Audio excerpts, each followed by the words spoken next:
The End of Science Fiction by Robert Bloch. Originally published in the October 1951 issue of Otherworld's Science Stories magazine. Republished in two collections of the author's stories, The Fear Planet and Other Unusual Destinations in 2005 and The Essential Robert Bloch in 2020. Read by Darrell T. Smith II for my channel, Quasar Spectra. The End of Science Fiction. I know I shouldn't be telling you this because we are all pledged to secrecy.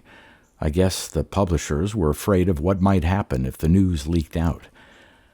"Let it ride," said one of the editors at the meeting where the decision was made. "Of course, there'll be talk about it at first, but we can fix it with the trade papers and the public press. The only trouble is that the fans will do a lot of complaining and investigating. They will wonder why science fiction magazines aren't going to be published anymore. Well, let them wonder. We'll just keep quiet. We must. And after a while, the readers will forget. They'll find something else to think about. Of course, the whole thing is awkward, but we have no choice. Not after what happened."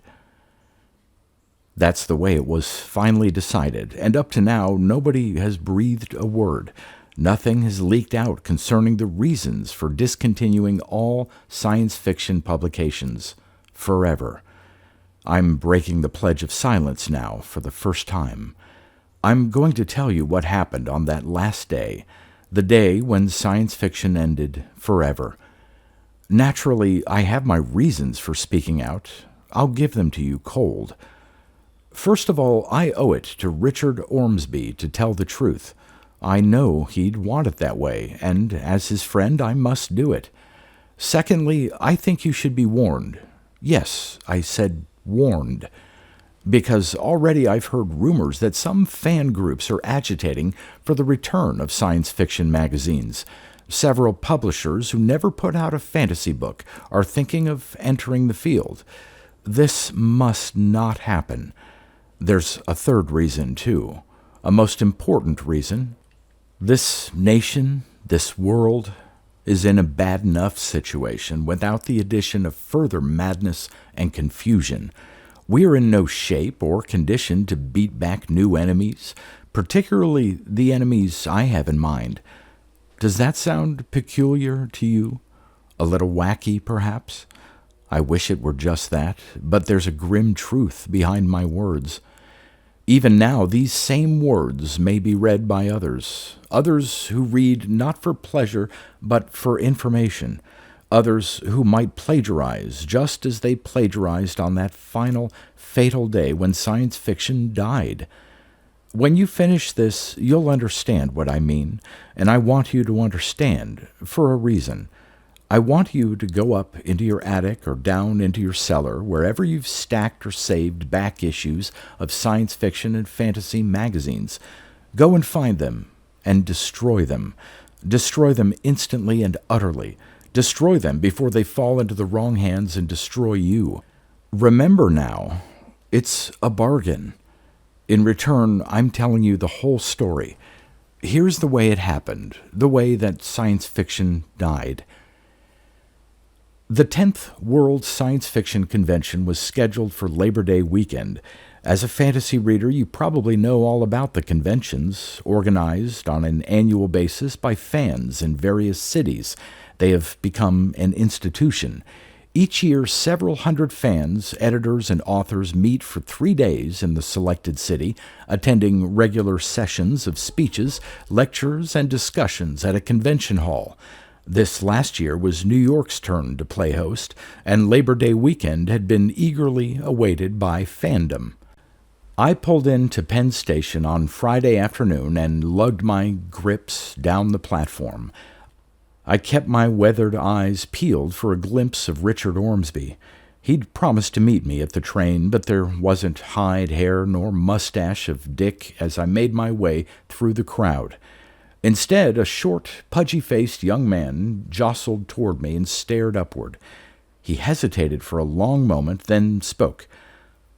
"Pardon me, but are you Robert Bloch?" "What did you expect?" I asked. "A gorilla?" "No, it's just that you don't look the way I expected you to look. I mean, I understand." I shrugged. "It's true that I used to have 2 heads, but one of them was amputated last year. I carry it in my suitcase. Want to see it?"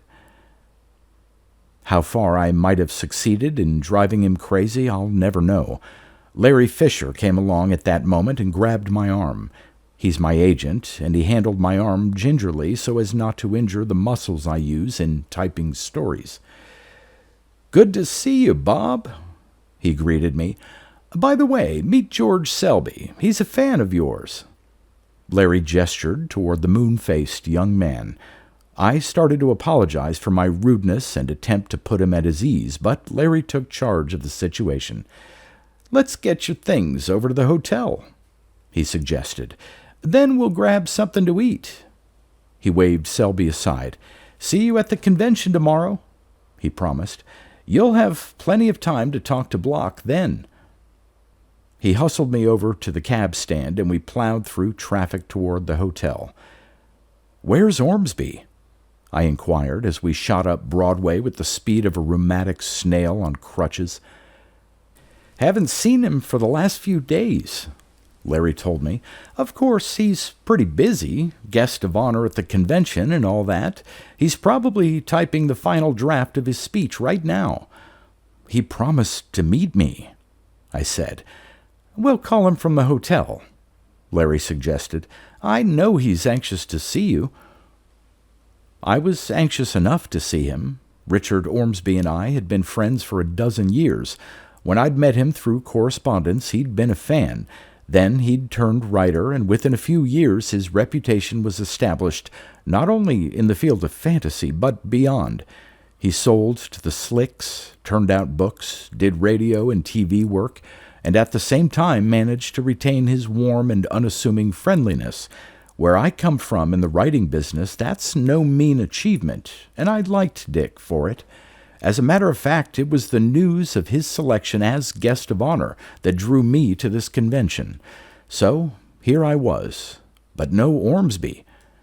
There was no answer when we phoned his house from my hotel room. That puzzled me. We'd made plans to meet by mail. What was wrong? I didn't have much time to puzzle over the problem. Otto Binder and some of the New York gang arrived about 5, and then Ackerman called, just in from the coast, and Bob Tucker came up looking for a deck of cards. We had dinner somewhere eventually, and drinks. We kept running into other conventioneers and more drinks. Gradually, I forgot about Ormsbee. By the time I got back to the hotel, there was no room for anything in my head except the trip hammer that seemed to be operating up there. Then I went into my suite and found Richard Ormsbee. He was sitting on the bed, or rather he had been sitting there, but when I opened the door he jumped up. "Oh, it's you!" "Expecting a blonde?" I asked. "No, not exactly." He smiled, but as we shook hands I noticed that he seemed tired. What had become of the usual Ormsbee banter that had charmed so many people across and under the table in days gone by? I thought I had an obvious clue. Dick must be suffering from a bad case of stage fright. The idea of making a speech tomorrow had him stymied. "Convention got you down?" I asked. "Thinking about your speech?" He shook his head. "It's not my speech, Bob," he said. "I've got that part figured out. Would you like to hear it?" "Sure, Dick. Of course I would. Shoot." Ormsbee hunched forward on the bed and began to talk. He never cracked a smile, but what he said was oddly grotesque. "Mr. Chairman, friends and science fiction fans of the world, what I have to say to you today is not very pleasant. You will not particularly enjoy listening to it, and I certainly do not enjoy telling it to you. But I have no choice, so I'll try to make it short and to the point. Friends, my message to you is simply this: science fiction must be destroyed. What do I mean by that? I mean that all writers must stop writing science fiction stories. Stop immediately and forever. I mean that all publishers of fantasy magazines must give up publications immediately and forever. I mean that all fans must abandon their interest in the field. They must destroy all current and back issues of magazines and amateur publications. They must burn, yes, burn all books and pamphlets pertaining to fantasy. I mean that this must be the last World Science Fiction Convention. I mean that the name, the very memory of science fiction must perish from the earth. I mean, what's that? The last two words were a shout. Ormsbee jerked his head towards the window, his face white with sudden shock. I headed for the open window and peered out. I saw nothing beyond except the lights of Manhattan. "I'm pretty shaky," Ormsbee murmured. "For a minute I thought it might be them." He pulled out a cigarette, stuck it between his lips, but didn't light it. I faced him grimly. "Listen, Dick, what is all this? What's with this screwball speech of yours? What's all the melodrama about them? Are you kidding?" He shook his head. "I could give you the rest of the speech," he sighed. "That would explain it. But I'll boil it down. In the speech, I give details because I must be convincing. I want them to believe me, but I'll just give you bare facts." He sat down once more and lighted the cigarette. "It started on the day they called me up to tell me about making the speech at this convention. Naturally, I was pleased. I decided to knock off work and take a stroll. I went down to a little bookbinder by the name of Bloch. He had a copy of H.P. Lovecraft's The Outsider that he was rebinding for me. I walked into Bloch's little basement shop, and the old man shuffled out of the back room. When he saw me, his face fell a bit. 'Isn't it ready yet?' I asked. He shook his head. 'Mr. Ormsbee, I don't know how to explain this to you, but your book has been stolen.' 'Stolen?' Well, either that or the rats got it. There's prints like rats' paws in the dust near the window, and the window's broken.' He led me into the back room and showed me. 'Must have happened last night,' he said. 'I had your book in clamps over there on the window edge, drying. When I opened up shop this morning, here's what I found.' I stared at the dusty ledge. There were clamps setting against the wall. They had been pried open, and all around the clamps were prints in the dust. They looked like the marks of rodent claws, or the lines etched by scraping fingernails, but with one peculiarity. Each disturbance of dust came in a regular pattern of 6 marks, not 4 like a rat's claws, not 5 like fingerprints. 6 indentations in a pattern, repeated a dozen times.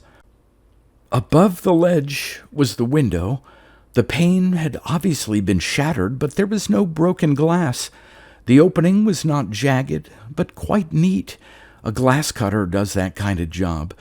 Then an arm must have reached down, a hand pried open the clamps and taken the book. Very simple, except that the marks were not made by fingers. I stared again at the disturbed dust, and then I began to shudder. Don't ask me why. It wasn't anything like your yarns, Bob.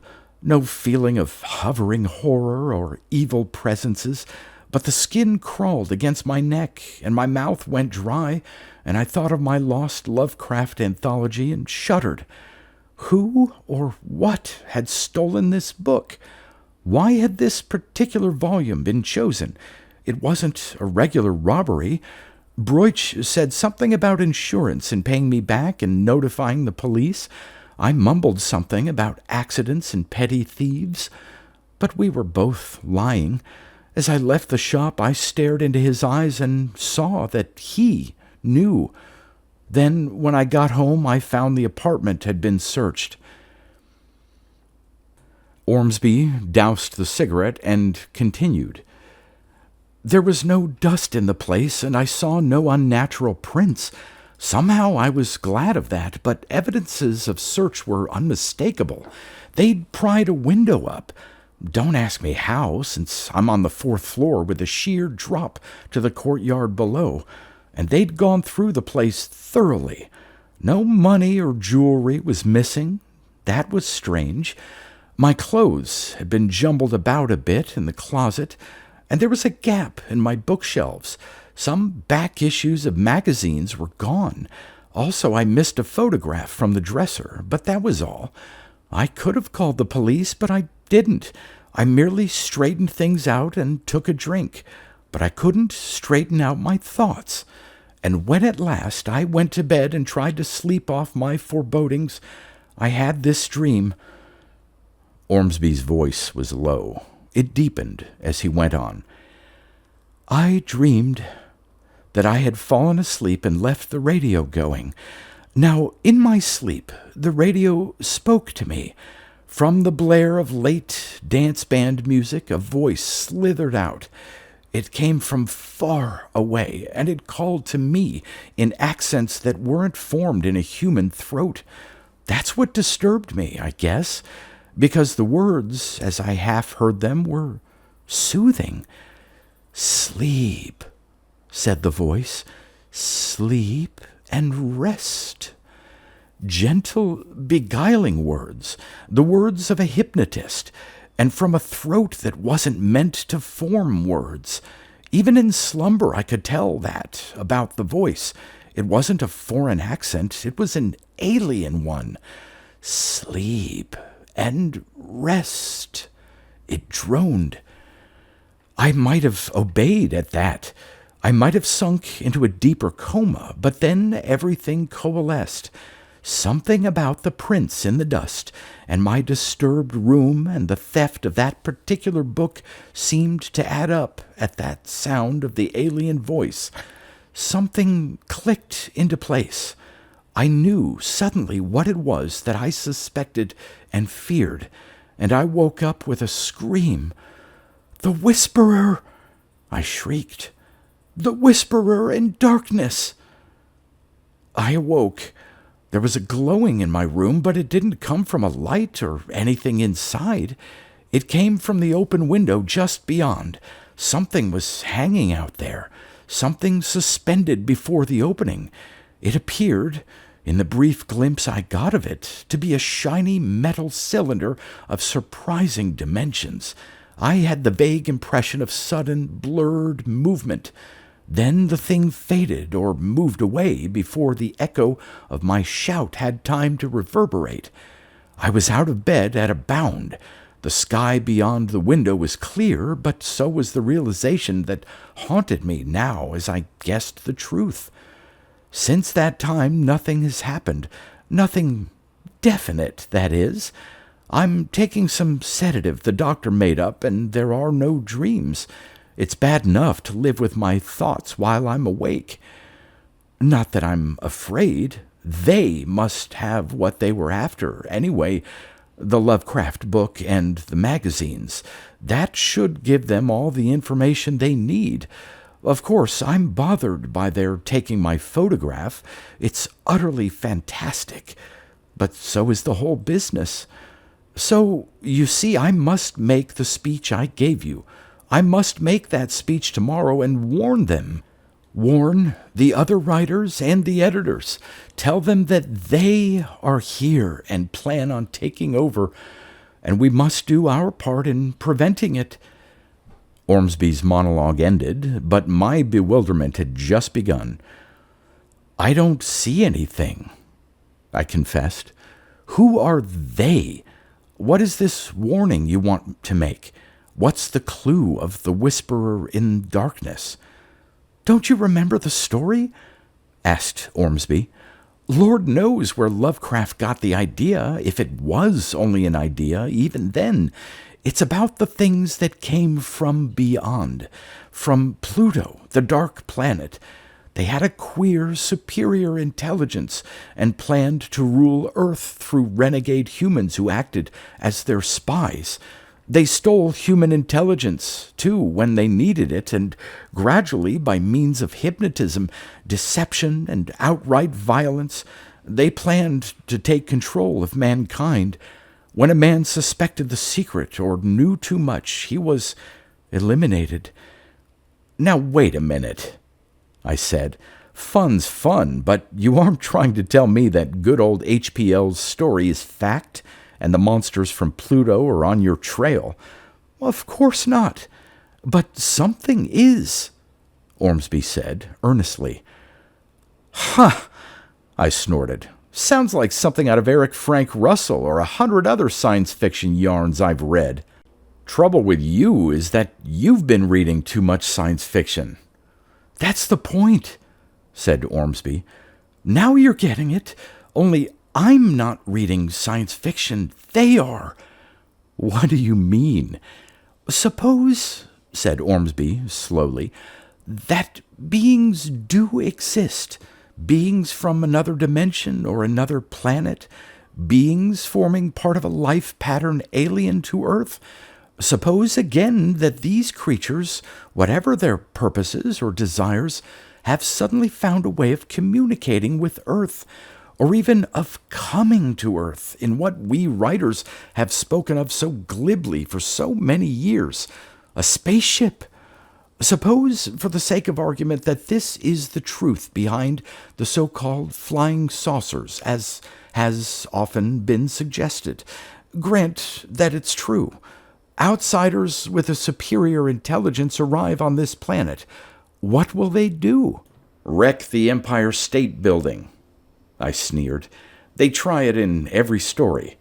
Exactly, Ormsbee declared. It's from those stories that they get their information. Now, wait a minute. Don't you see? He persisted.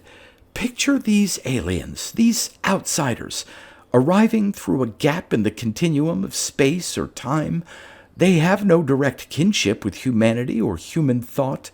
The strongest link would naturally be through the minds of those who are at least conditioned, however unwittingly, to the possibility of their existence. To be specific, the writers of fantasy and science fiction whose brains can conceive of such beings. That's how they were drawn to me, I suppose. And through my mind they learned of the books and the magazines. Suppose you were a spy in enemy territory. Wouldn't you want to secure plans, maps, theories of strategy? Of course. And the theories of strategy for those outside of Earth are science fiction stories. Where else would you find ideas on how to destroy the Earth or rule the human race? Where else would you find such detailed consideration of just how the world might be successfully invaded from outside? They took the Lovecraft book containing that whisper story, and then they came to my place for magazines. There's some psychic connection with my unconscious mind, and it guides them. Of course, I can't guess what they want or what they plan to do, why they tried to get to me in sleep, what that half-waking vision of a silver cylinder signifies. All that I'm sure of is that a menace does exist, and I'm making my speech tomorrow. I'm telling the science fiction world everything I've told you.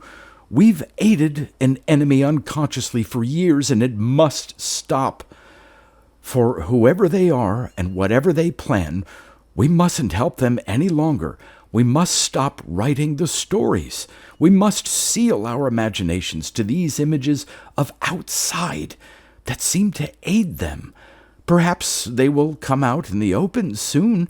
It may be that we can make plans, anticipate their movements, learn more about them. But come what may, I'm giving my speech.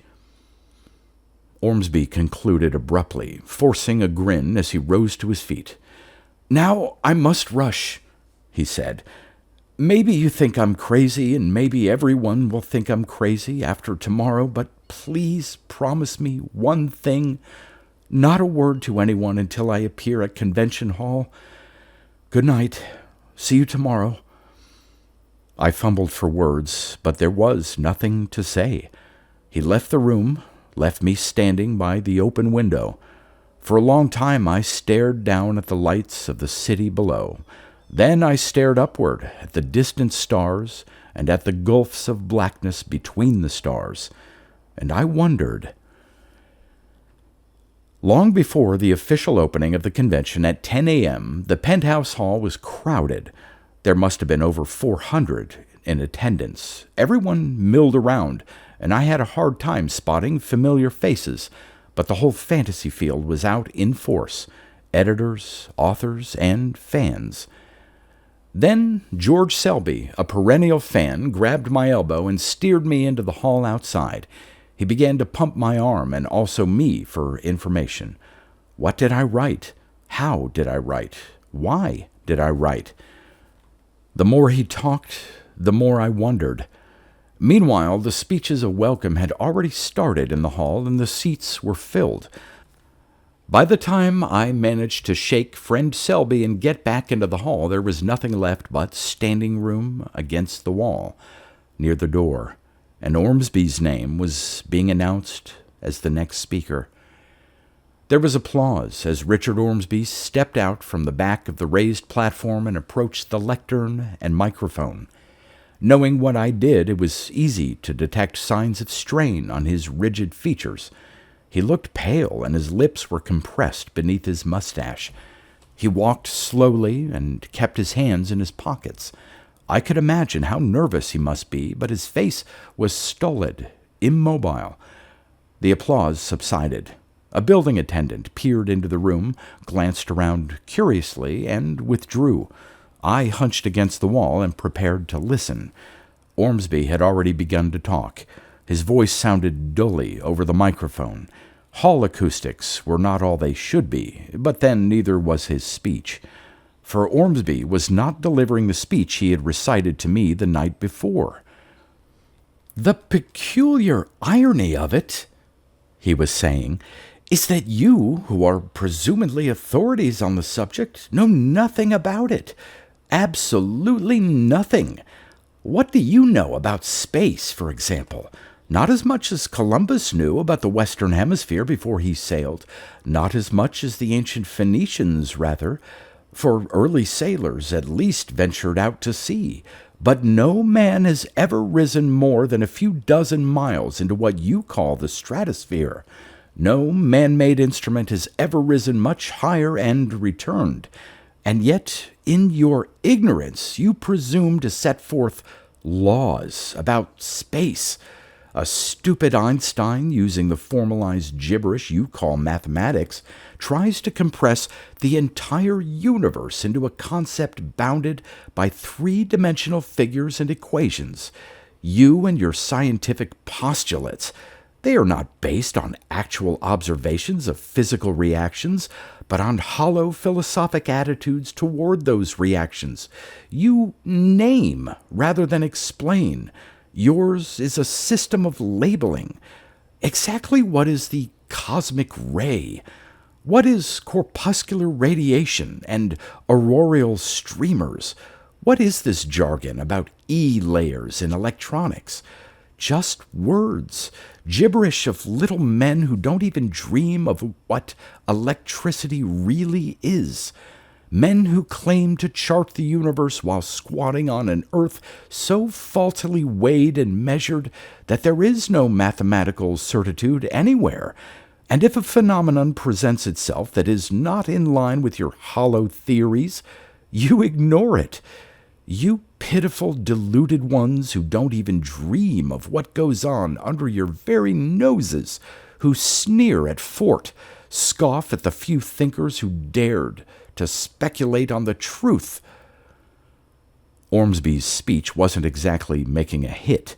Even though he delivered it stolidly enough, there were growing murmurs, grumblings, and mutterings rising to open complaints. Still, you have unwittingly served your purpose. Ignorantly, you have opened the way to the very abysses of which you complacently scribble in your childish fantasies.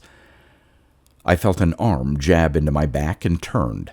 The building attendant who had peered into the room was staring at me now. There was no curiosity in his face, only a grimace of horror. "Let me through," he whispered. "Gotta make an announcement right away." "Wait a minute," I began. He shook his head. Suddenly he opened his mouth and began to yell in a voice that drowned out Ormsbee's words from the platform. "It was you fellers done it," he shouted. "You and your crazy tricks." Heads turned, craned. The attendant faced his audience. "Get it off the roof right away," he yelled. "Get it off, or I'll have the whole gang tossed out of the hotel." "What's on the roof?" I snapped. "That damned silver cylinder. It come down from the sky and it's humming and purring." Silver cylinder? Hadn't Ormsbee told me? I took sudden command of the situation. "Where's the stairs?" I yelled. I'm afraid my own voice held a note of hysteria. "Come on, let's see this thing." We turned. The speech was forgotten as the crowd poured out at our heels. Half of them must have thought it was a gag, but nobody likes to miss a gag. The jam on the staircase to the roof was terrific, but I was still right behind the attendant when we reached the top. I stared at the empty roof. "It's gone!" His jaw hung slackly. "No, it isn't," I muttered. "There!" And I pointed toward the horizon. Faint and far away, the flicker of light shone down. Something spun off into space, spun like a silver top against the sun. Something that might have been a great round metal cylinder. Something that might have been a flying saucer. Something that might have been a spaceship from a story. I don't know how many of the others saw it, but I saw it. And then, "Where's Ormsbee?"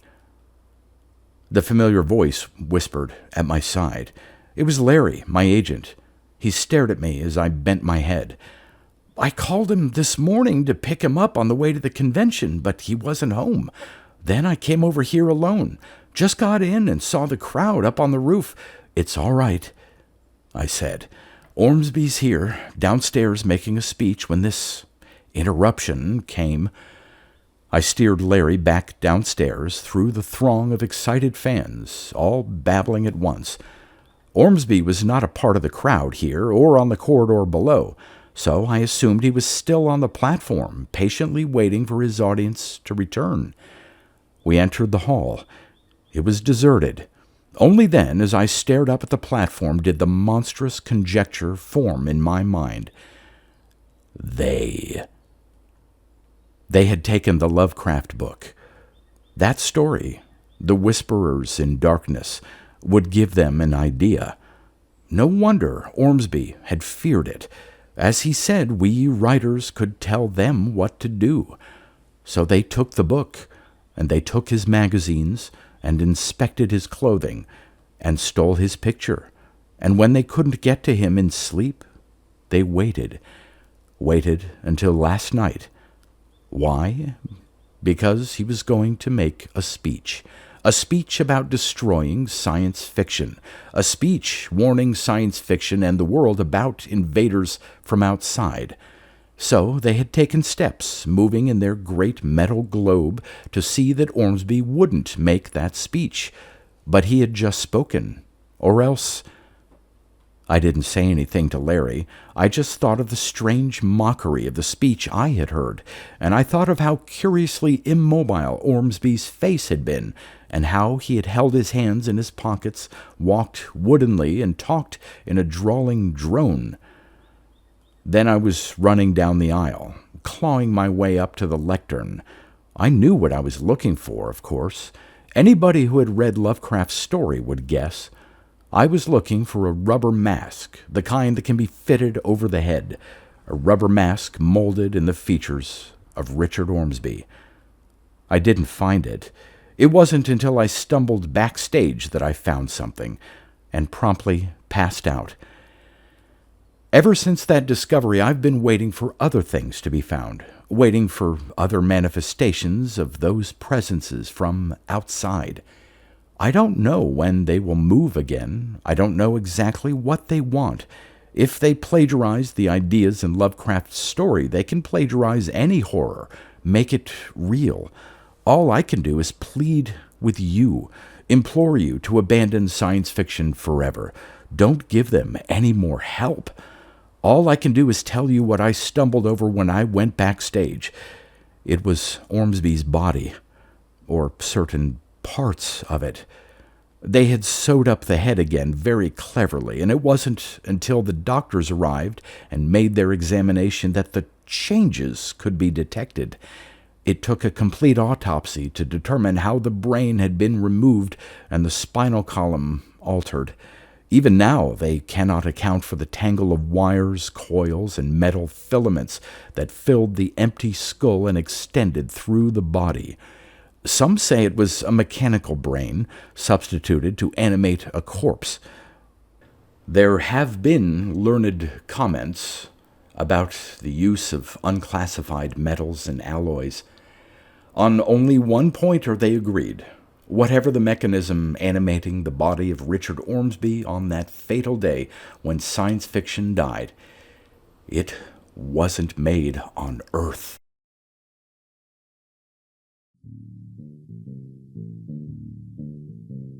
You've been listening to pre-1990s speculative fiction readings with a highlight on science fiction by Darrell T. Smith II.